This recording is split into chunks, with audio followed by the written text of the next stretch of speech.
Segunda Epístola aos Coríntios, 47º livro da Bíblia e 8º do Novo Testamento.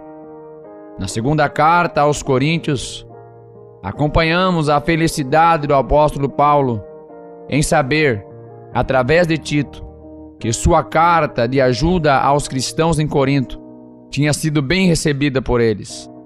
Além disso, essa carta serve como um alerta aos cristãos sobre o surgimento de falsos apóstolos. A autoria do livro é atribuída ao apóstolo Paulo. Ao longo dos 13 capítulos, vemos que os esforços do apóstolo Paulo em auxiliar os coríntios tinham sido positivos. Porém, algumas questões ainda precisavam ser resolvidas, pois ainda havia divisão entre os cristãos. Paulo é alertado sobre o surgimento de falsos apóstolos dentre os cristãos de Corinto, que ensinavam a eles uma doutrina falsa, indo contra os ensinamentos do Senhor, e os colocavam contra Paulo. Os falsos apóstolos pregavam que todos deveriam ir contra as práticas levadas a eles pelo apóstolo Paulo. E assim, muitos começaram a se opor às ideias de Paulo, questionando sua autoridade como apóstolo. Com isso, Paulo escreve essa segunda carta, a fim de alertar os cristãos dos falsos apóstolos, lembrando-se do seu amor e preocupação por eles, convidando-os ao arrependimento, para que não relutem em seguir seus ensinamentos. Porque tais falsos apóstolos são obreiros fraudulentos, transfigurando-se em apóstolos de Cristo. E não é maravilha, porque o próprio Satanás se transfigura em anjo de luz. Segunda Epístola aos Coríntios, capítulo 11, versículos 13 e 14. Paulo os lembra também do amor de Deus por todos e da necessidade de nos voltarmos a Ele. Regozijai-vos, sede perfeitos, sede consolados, sede de um mesmo parecer, vivei em paz, e o Deus de amor e de paz será convosco. Segunda Epístola aos Coríntios, capítulo 13, versículo 11. Portanto, neste livro podemos acompanhar o empenho do apóstolo Paulo em alertar aos cristãos de Corinto sobre os falsos apóstolos e as falsas doutrinas que eles pregavam, que distorciam as verdadeiras instruções do Senhor. Além disso, o apóstolo lembra a todos o verdadeiro caminho a ser seguido e das palavras do Deus que devemos seguir.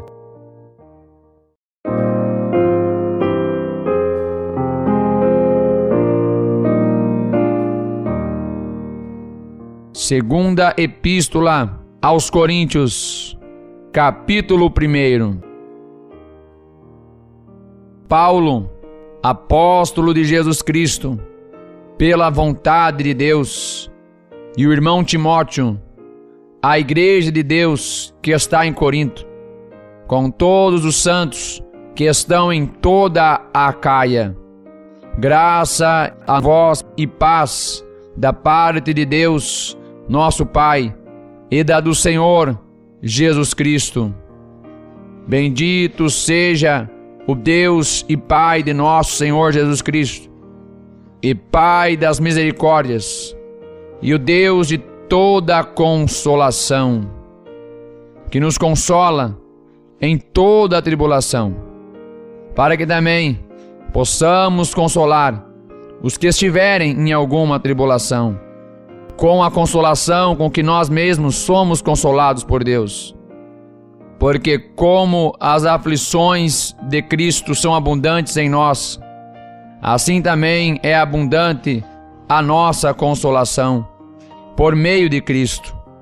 Mas, se somos atribulados, é para nossa consolação e salvação, ou se somos consolados, para a vossa consolação é, a qual se opera suportando com paciência as mesmas aflições que nós também padecemos. E a nossa esperança acerca de vós é firme, sabendo que, como sois participantes das aflições, assim o sereis também da consolação. Porque não queremos, irmãos, que ignoreis a tribulação que nos sobreveio na Ásia, pois que fomos sobremaneira agravados, mais do que podíamos suportar, de modo tal que até da vida desesperamos. Mas já em nós mesmos tínhamos a sentença de morte, para que não confiássemos em nós, mas em Deus, que ressuscita os mortos, o qual nos livrou de tão grande morte e livra, em quem esperamos que também nos livrará ainda, ajudando-nos também vós com orações por nós, para que pela mercê que por muitas pessoas nos foi feita, por muitas também sejam dadas graças ao nosso respeito. Porque nossa glória é esta, o testemunho da nossa consciência, de que com simplicidade e sinceridade de Deus, não com sabedoria carnal, mas na graça de Deus, temos vivido no mundo, e de modo particular convosco, porque nenhumas outras coisas vos escrevemos, senão as que já sabeis, ou também reconheceis. Espero que também até ao fim as reconhecereis, como também já em parte reconhecestes em nós, que somos a vossa glória, como também vós sereis a nossa no dia do Senhor Jesus. E com esta confiança quis primeiro ir ter convosco, para que tivesseis uma segunda graça, e por vós passar a Macedônia, e da Macedônia ir outra vez ter convosco, e ser guiado por vós à Judéia. E, deliberando isto, usei porventura de leviandade, ou o que delibero, o delibero segundo a carne, para que haja em mim sim, sim, e não, não. Antes, como Deus é fiel, a nossa palavra para convosco não foi sim e não. Porque o Filho de Deus, Jesus Cristo, que entre vós foi pregado por nós, isto é, por mim, Silvano e Timóteo, não foi sim e não, mas nele houve sim, porque todas quantas promessas há de Deus são nele sim, e por ele o amém, para a glória de Deus por nós.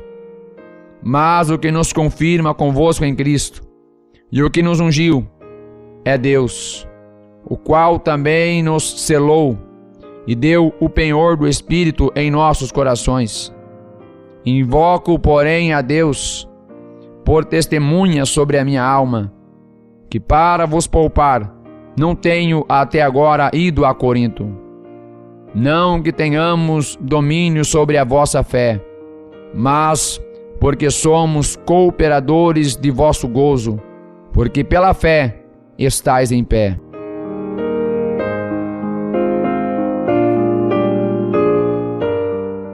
Segunda Epístola aos Coríntios, capítulo 2. Mas deliberei isto comigo mesmo, não ir mais ter convosco em tristeza, porque se eu vos entristeço, quem é que me alegrará, senão aquele que por mim foi contristado?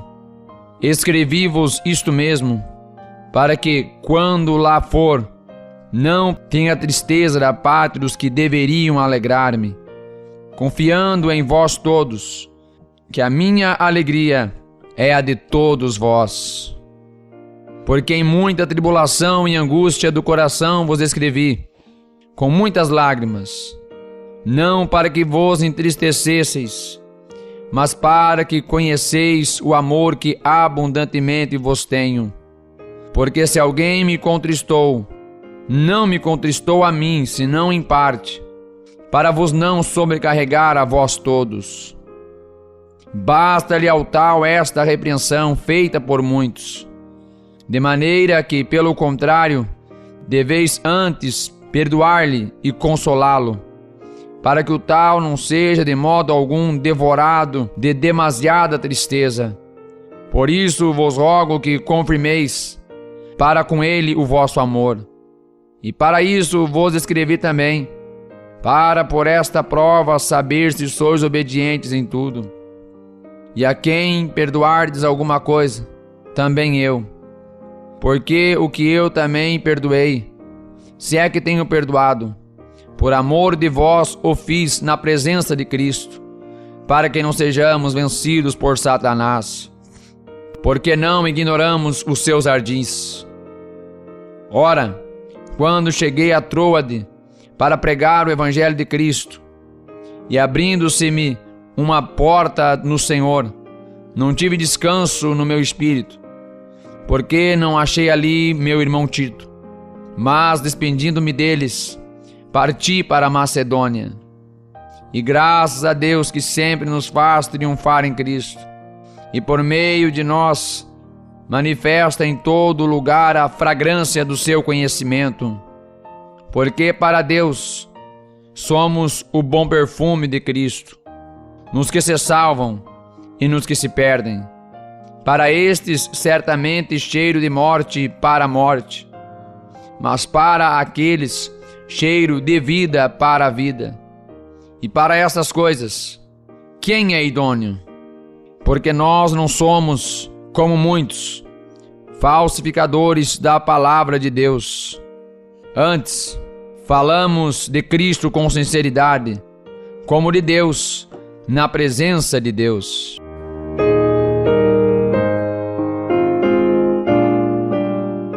Segunda Epístola aos Coríntios, capítulo 3. Porventura começamos outra vez a louvar-nos a nós mesmos? Ou necessitamos, como alguns, de cartas de recomendação para vós, ou de recomendação de vós? Vós sois a nossa carta, escrita em nossos corações, conhecida e lida por todos os homens, porque já é manifesto que vós sois a carta de Cristo, ministrada por nós e escrita, não com tinta, mas com o Espírito do Deus vivo, não em tábuas de pedra, mas nas tábuas de carne do coração. E é por Cristo que temos tal confiança em Deus. Não que sejamos capazes por nós de pensar alguma coisa, como de nós mesmos, mas a nossa capacidade vem de Deus, o qual nos fez também capazes de ser ministros de um novo testamento, não da letra, mas do Espírito, porque a letra mata e o Espírito vivifica. E se o ministério da morte, gravado com letras em pedras, veio em glória, de maneira que os filhos de Israel não podiam fitar os olhos na face de Moisés, por causa da glória do seu rosto, a qual era transitória, como não será de maior glória o ministério do Espírito? Porque se o ministério da condenação foi glorioso, muito mais excederá em glória o ministério da justiça. Porque também o que foi glorificado nesta parte, não foi glorificado por causa desta excelente glória. Porque, se o que era transitório foi para a glória, muito mais é em glória o que permanece. Tendo, pois, tal esperança, usamos de muita ousadia no falar, e não somos como Moisés, que punha um véu sobre a sua face, para que os filhos de Israel não olhassem firmemente para o fim daquilo que era transitório. Mas os seus sentidos foram endurecidos, porque até hoje o mesmo véu está por levantar na lição do Velho Testamento, o qual foi por Cristo abolido. E até hoje, quando é lido Moisés, o véu está posto sobre o coração deles. Mas quando se converterem ao Senhor, então o véu se tirará. Ora, o Senhor é o Espírito, e onde está o Espírito do Senhor, aí há liberdade. Mas todos nós, com o rosto descoberto, refletindo como um espelho a glória do Senhor, somos transformados de glória em glória na mesma imagem, como pelo Espírito do Senhor.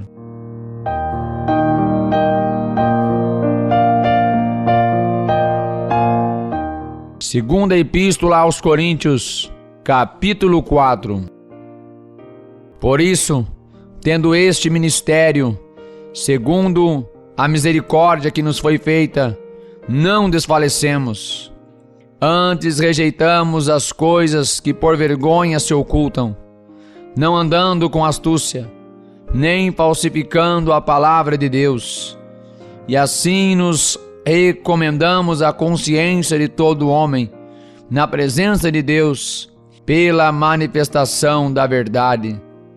Mas se ainda o nosso evangelho está encoberto, para os que se perdem está encoberto, nos quais o Deus deste século cegou os entendimentos dos incrédulos, para que lhes não resplandeça a luz do evangelho da glória de Cristo, que é a imagem de Deus.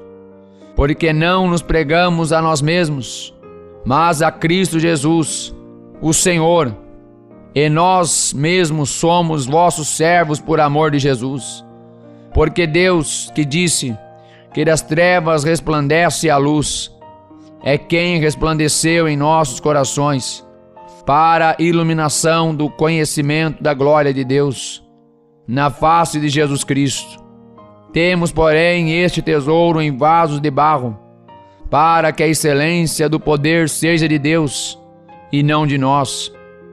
Em tudo somos atribulados, mas não angustiados, perplexos, mas não desanimados, perseguidos, mas não desamparados, abatidos, mas não destruídos, fazendo sempre por toda a parte a mortificação do Senhor Jesus no nosso corpo, para que a vida de Jesus se manifeste também nos nossos corpos.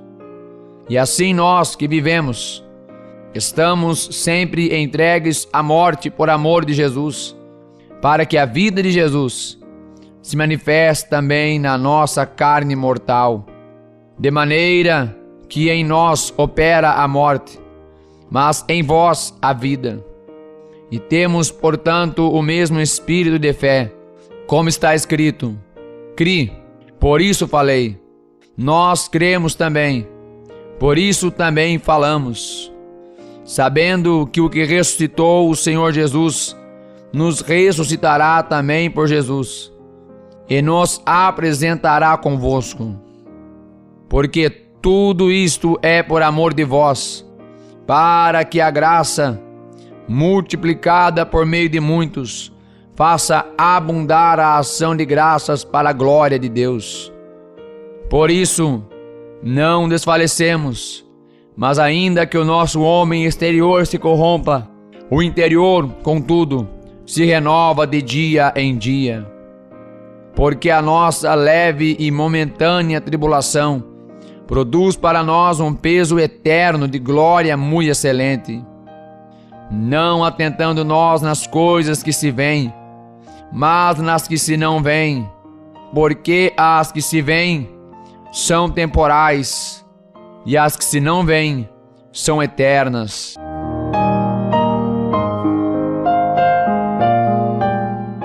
Segunda Epístola aos Coríntios, capítulo 5. Porque sabemos que se a nossa casa terrestre deste tabernáculo se desfizer, temos de Deus um edifício, uma casa não feita por mãos, eterna nos céus.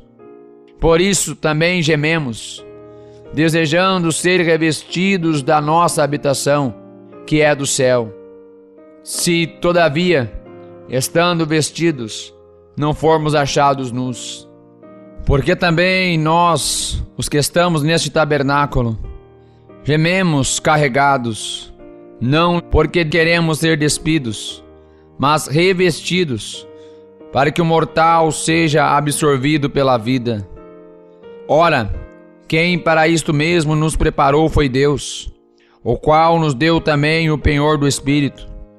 Por isso estamos sempre de bom ânimo, sabendo que, enquanto estamos no corpo, vivemos ausentes do Senhor, porque andamos por fé e não por vista.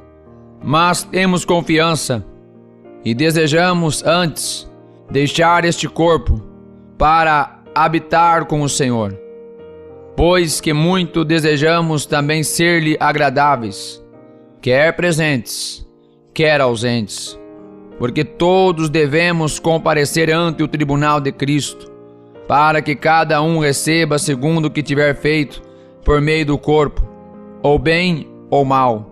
Assim que, sabendo o temor que se deve ao Senhor, persuadimos os homens à fé, mas somos manifestos a Deus. E espero que nas vossas consciências sejamos também manifestos, porque não nos recomendamos outra vez a vós, mas damo-vos ocasião de vos gloriardes de nós, para que tenhais que responder aos que se gloriam na aparência, e não no coração. Porque se enlouquecemos, é para Deus, e se conservamos o juízo, é para vós, porque o amor de Cristo nos constrange, julgando-nos assim, que se um morreu por todos, logo todos morreram. E ele morreu por todos, para que os que vivem não vivam mais para si, mas para aquele que por eles morreu e ressuscitou. Assim que, daqui por diante, a ninguém conhecemos segundo a carne, e ainda que também tenhamos conhecido a Cristo, segundo a carne, contudo agora já não o conhecemos deste modo. Assim que, se alguém está em Cristo, nova criatura é. As coisas velhas já passaram, eis que tudo se fez novo. E tudo isto provém de Deus, que nos reconciliou consigo mesmo, por Jesus Cristo, e nos deu o ministério da reconciliação. Isto é, Deus estava em Cristo reconciliando consigo o mundo, não lhes imputando os seus pecados, e pôs em nós a palavra da reconciliação, de sorte que somos embaixadores da parte de Cristo, como se Deus por nós rogasse. Rogamo-vos, pois, da parte de Cristo, que vos reconcilieis com Deus. Aquele que não conheceu pecado, o fez pecado por nós, para que nele fôssemos feitos justiça de Deus.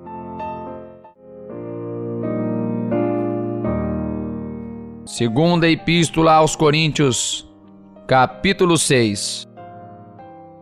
E nós, cooperando também com ele, vos exortamos a que não recebais a graça de Deus em vão. Porque diz: ouvi-te em tempo aceitável, e socorri-te no dia da salvação.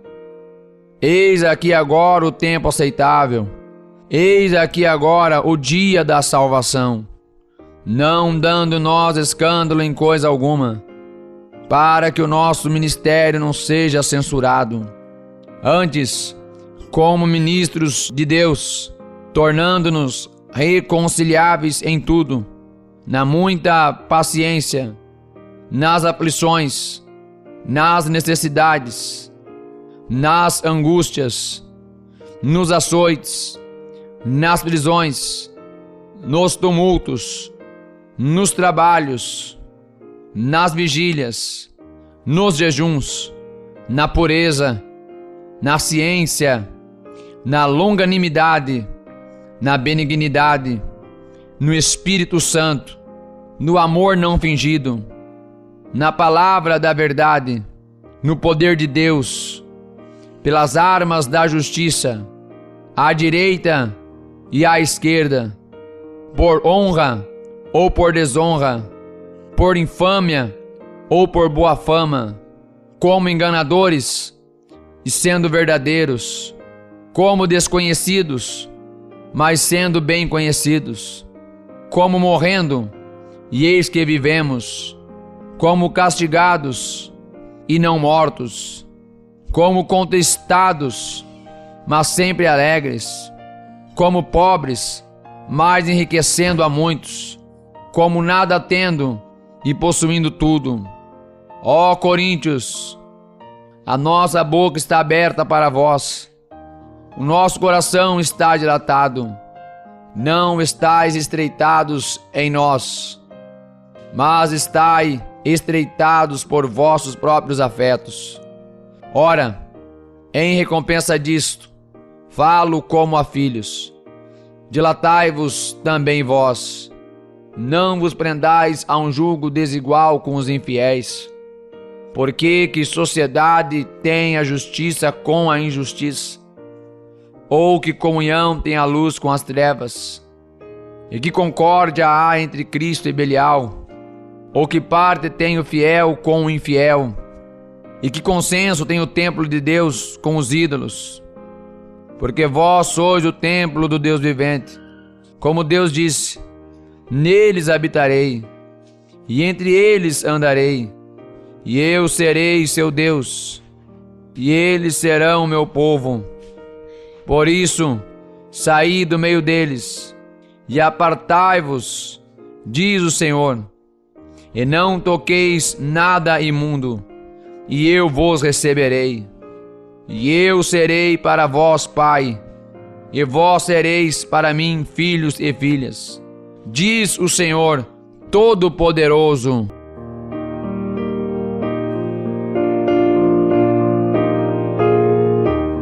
Segunda Epístola aos Coríntios, capítulo 7.